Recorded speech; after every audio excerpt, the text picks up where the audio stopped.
19e chapitre de la série de vidéos Crystal Clear Electronics. Divisé en 3 vidéos distinctes, nous présentons le chapitre du programme utilisant la mémoire non volatile EEPROM, écrit par Sabo Ferry. Le conférencier principal d'aujourd'hui est Adam Sabo, un ingénieur en mécatronique. Il a été impliqué dans le développement du programme Crystal Clear Electronics depuis le tout début. Je voudrais également souhaiter la bienvenue à tout le monde à l'écran. Mon assistant est Joseph Domokos, un enseignant à l'Université Sapientia en Roumanie. Vous avez peut-être déjà rencontré Joseph dans les vidéos du chapitre 11, où vous avez appris plus de détails sur les microcontrôleurs. Vous avez probablement entendu le terme EEPROM, mais savez-vous où il est utilisé? Nous n'y pensons généralement pas dans la vie de tous les jours, mais de nos jours, nous sommes pratiquement entourés d'EEPROM. Par exemple, ici dans mon environnement immédiat, j'ai au moins 8 EEPROM. Voyons ce que c'est. Par exemple, j'ai un EEPROM dans mon téléphone. Pouvez-vous deviner de quelle partie je parle? Non, pas les nombreux gigaoctets de mémoire, mais la carte SIM dans le téléphone. Ou ici dans mon portefeuille, j'ai par exemple 2 cartes bancaires et une carte d'accès, toutes équipées d'EEPROM. J'ai 3 étiquettes RFID dans mon porte-clés. Tous contiennent des EEPROM. Et j'ai cette clé d'allumage qui a aussi un EEPROM. Ils stockent tous une sorte de code de sécurité, principalement reprogrammable, qui peut vous identifier. Les cartes SIM et les cartes bancaires, par exemple, stockent non seulement leur code d'identification, mais aussi un code PIN que nous pouvons changer. Que nous pouvons certainement changer. Je n'y avais même pas pensé avant. J'ai aussi quelques EEPROM. Commençons le 19e chapitre du programme et apprenons-en plus sur les EEPROM. Mais d'abord, regardons les différents types de mémoire. Il existe des mémoires volatiles et non volatiles. Les mémoires volatiles perdent des données lorsque l'alimentation est coupée, tandis que les mémoires non volatiles les conservent. C'est vrai. Dans les chapitres précédents, vous avez déjà pu lire sur certaines des mémoires volatiles et non volatiles que l'on trouve dans les microcontrôleurs. Un exemple de mémoire volatile est la RAM, ou mémoire à accès aléatoire, qui a des vitesses d'accès très rapides et est donc parfaite pour stocker des variables et les résultats d'opérations.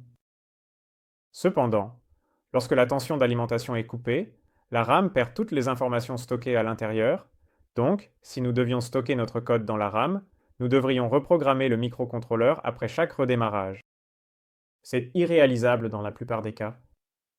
Joseph, que dirais-tu si chaque unité de ta voiture stockait son code programme dans la RAM? Chaque unité stockerait son code programme dans la ROM ou... Eh bien, Adam, ce serait absurde si, chaque fois que je tourne la clé d'allumage, je devais appeler un électricien automobile pour qu'il vienne programmer les 30-40 microcontrôleurs dans la voiture. Je pense que ce qu'il nous faut ici, c'est une mémoire non volatile, dans laquelle stocker le code programme et les informations que nous devons conserver. C'est la raison pour laquelle la ROM, ou mémoire en lecture seule, a été développée. Comme vous pouvez le deviner par son nom, ce type de mémoire n'était lisible qu'une seule fois. Elle était écrite une fois lors de la fabrication avec le code programme et les constantes. Et tu n'avais aucun moyen de modifier le contenu par la suite. On peut évidemment sentir que c'était une énorme restriction du côté de l'utilisateur et de l'ingénieur, puisque cette puce mémoire n'était utilisable que pour une seule tâche. Les ROM, ou ROM programmables, offraient un peu plus de flexibilité, car elles pouvaient être programmées par l'utilisateur pour s'adapter à la tâche à accomplir, mais seulement une fois. Cependant, elle avait l'inconvénient d'être une mémoire OTP, ou mémoire programmable une seule fois, donc si tu faisais une erreur, la puce devait être jetée. Encore une fois, Peter O'Rourke. Oui, par exemple, si tu écrivais une mauvaise instruction dans ton programme, disons que tu as accidentellement écrit "-b" au lieu de "+b". Ou si tu faisais d'autres erreurs que tu n'avais pas remarquées avant d'écrire dans la mémoire, alors toute la mémoire était perdue. Ou, si nous voulions modifier notre code plus tard pour ajouter une nouvelle fonction, nous aurions eu besoin d'une nouvelle unité de mémoire, puisque nous ne pouvions pas changer le contenu de la mémoire existante. Pense à cela, comme si tu devais acheter un nouveau disque de sauvegarde pour ton ordinateur chaque fois que tu installais un nouveau logiciel. Le PROM a été suivi dans le développement par l'EPROM, une RAM programmable effaçable, où tu avais la possibilité d'effacer le contenu de la puce par la lumière UV. Déjà beaucoup de liberté. Cela a donné aux utilisateurs une liberté beaucoup plus grande. Mais pour effacer la puce, tu avais besoin d'un équipement spécial, une source de lumière UV, ce qui restait une restriction. D'accord, bien. Enfin, les EEPROM, les PROM effaçables électroniquement, ont vraiment marqué une avancée, car elles pouvaient être programmées et effacées électroniquement. Bien que cette mémoire non volatile améliorée ait le terme ROM dans son nom, il n'y a que des raisons historiques derrière cela. Nous ne pouvons pas seulement lire, mais aussi écrire et effacer ces données. À ce stade, je voudrais noter que l'écriture est une opération où des groupes de données en mémoire, dans ce cas des octets, sont définis à des valeurs arbitraires. Un effacement est une écriture spéciale où les bits de données sont remplis soit de tous des 1, soit de tous des 0, selon le type de mémoire. Avec l'EEPROM, nous avons une mémoire que nous pouvons utiliser pour stocker des données nécessaires après un redémarrage. Malheureusement, cette propriété a un impact négatif sur les performances. La vitesse des EEPROM est beaucoup plus lente que celle des RAM. Par exemple, dans un Atmega 16A, lire et écrire dans la RAM ne prend que 2 cycles d'horloge, ce qui correspond à 0,25 microsecondes avec une horloge de 8 MHz, tandis que faire la même chose avec un EEPROM prend 8,5 millisecondes, ce qui est 34 000 fois plus lent. Vous pouvez imaginer la mémoire à court terme et la mémoire à long terme chez les humains, donc nous pouvons nous souvenir des choses rapidement, mais pour les retenir longtemps, nous avons plus de temps pour les traiter.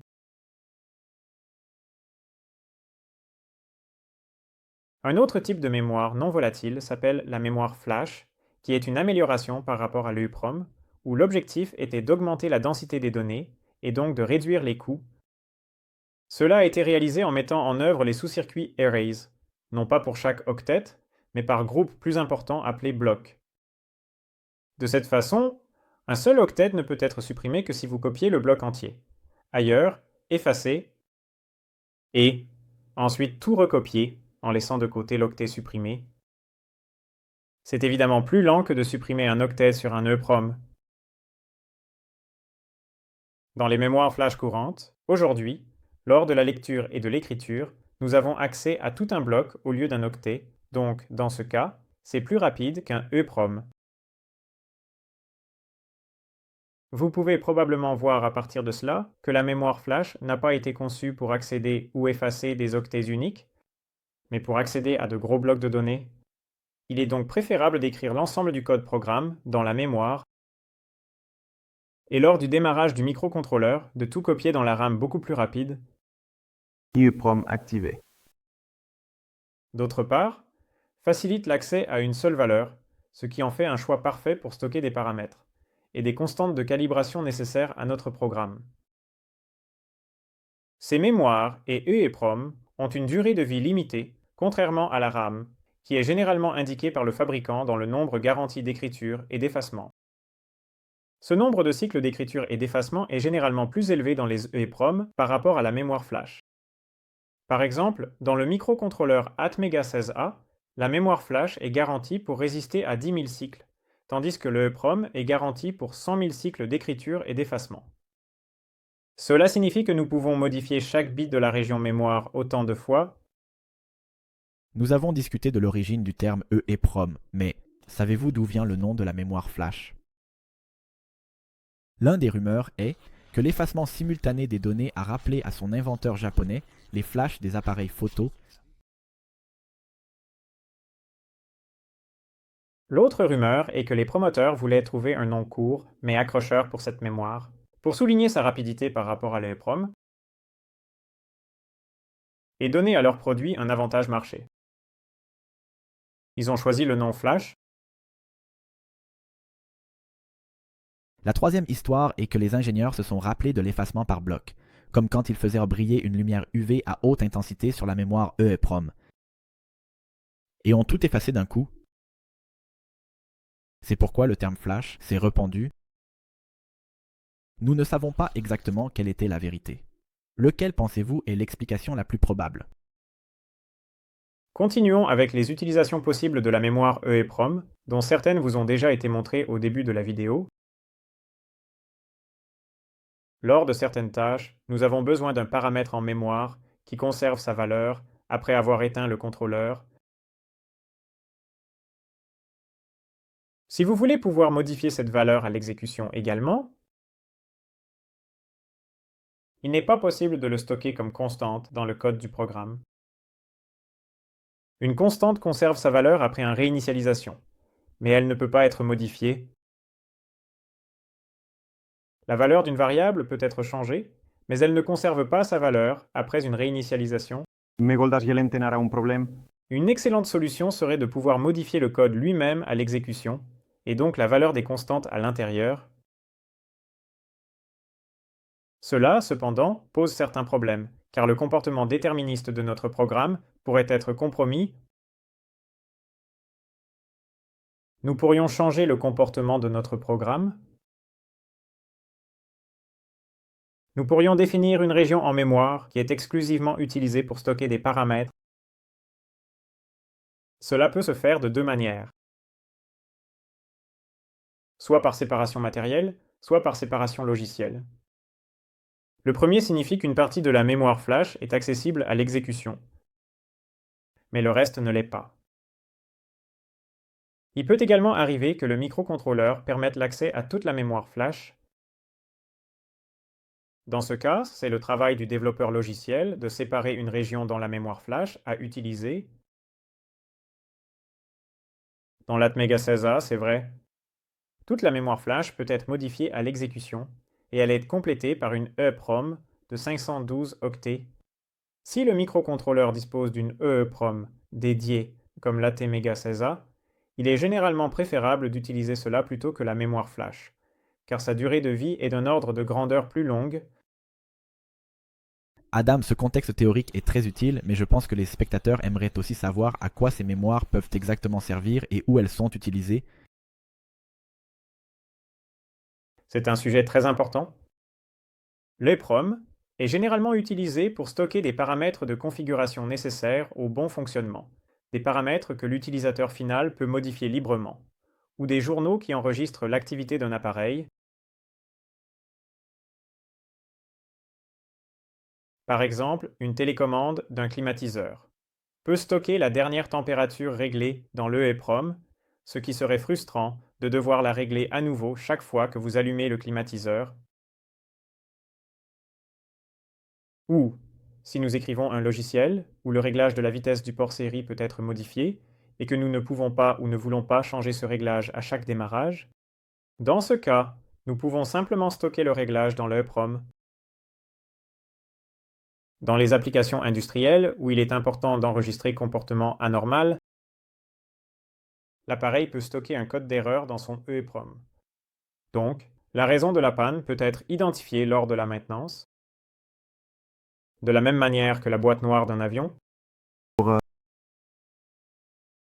Par exemple, lorsque j'amène ma voiture chez un mécanicien, il lit les codes d'erreur enregistrés depuis ma dernière visite et le kilométrage enregistré. Les EEPROM peuvent être utilisés pour garder les informations de calibration des capteurs. Un bon exemple serait un joystick ou un contrôleur de volant connecté à l'ordinateur. Salut! D'abord, nous connectons l'ordinateur ici. Parce que lors de la première connexion, nous devons calibrer les valeurs de portée maximale dans chaque direction, et ensuite l'appareil se souvient, Le système se souvient pendant la connexion. Si vous le souhaitez, vous pouvez recalibrer avec de nouvelles valeurs. Ou, par exemple, dans une station météo, il pourrait être important de sauvegarder chaque jour la température minimale et maximale de la journée, ou la vitesse du vent la plus élevée, et nous ne voulons pas perdre ces données mesurées avec précision si le courant s'interrompt. Nous pouvons stocker les paramètres de l'utilisateur, comme les paramètres du moteur dans un contrôleur de moteur. Les paramètres du moteur sont connectés ici.